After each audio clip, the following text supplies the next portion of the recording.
നമസ്കാരം, പുതിയൊരു വീഡിയോയിലേക്ക് സ്വാഗതം. കഴിഞ്ഞ ദിവസങ്ങളിൽ വാർത്തകളിൽ സജീവമായി ചർച്ച ചെയ്തുകൊണ്ടിരിക്കുന്ന ഒരു കാര്യമാണ് ഒപെക്കിൽ നിന്ന് പിന്മാറി എന്നത്. നിലവിലെ ഇറാൻ യുദ്ധം മൂലമുണ്ടായ ഹോർമൂസ് കടലിടുക്കിലെ പ്രതിസന്ധിയും തുടർന്ന് എണ്ണ ഉൽപ്പാദനവും കയറ്റുമതിയും താറുമാറായ സാഹചര്യത്തിലാണ് ഒപെക്കിൽ നിന്ന് പിന്മാറിയതായി അറിയിക്കുന്നത്. ഇന്ന് നമ്മൾ ചർച്ച ചെയ്യുന്നത് ഒപെക് എന്താണ് എന്നാണ്. ഒപെക് എന്നത് എണ്ണ ഉൽപ്പാദിപ്പിക്കുന്ന രാജ്യങ്ങളുടെ ഒരു കൂട്ടായ്മയാണ്. 1960 ബാഗ്ദാദിൽ രൂപം കൊണ്ട ഒരു സംഘടനയാണ് OPEC. Iran, Iraq, Kuwait, Saudi Arabia, Venezuela തുടങ്ങിയ രാജ്യങ്ങൾ ചേർന്നാണ് ഒപെക് രൂപീകരിച്ചത്. ഒപെക്കിൻ്റെ പ്രധാന ലക്ഷ്യങ്ങൾ അംഗരാജ്യങ്ങൾക്കിടയിൽ എണ്ണ നയങ്ങൾ ഏകോപിപ്പിക്കുക, ലോകവിപണിയിൽ എണ്ണ ഉൽപ്പാദനം, വിതരണം എന്നിവ നിയന്ത്രിക്കുക, അംഗരാജ്യങ്ങൾക്ക് ന്യായമായ വരുമാനം ലഭ്യമാക്കുക തുടങ്ങിയവയായിരുന്നു. ഏതൊക്കെയാണ് ഒപെക് രാജ്യങ്ങൾ?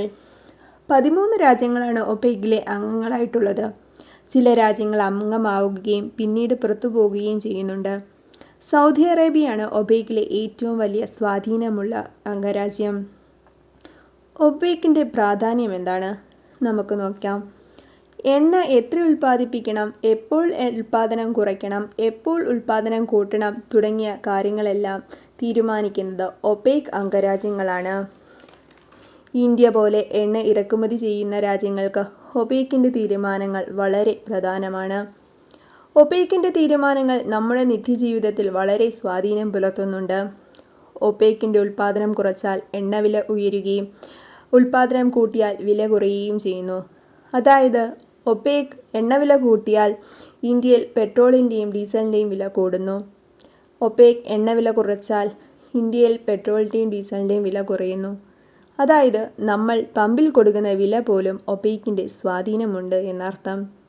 കൂടാതെ ബസ് നിരക്കിലും ഓട്ടോ ടാക്സി നിരക്കും സാധനങ്ങളുടെ വില നിയന്ത്രണം വരെ കൂട്ടാനും കുറയ്ക്കാനും ഒപെക്കിൻ്റെ തീരുമാനങ്ങൾ കൊണ്ട് കാരണമാകുന്നു.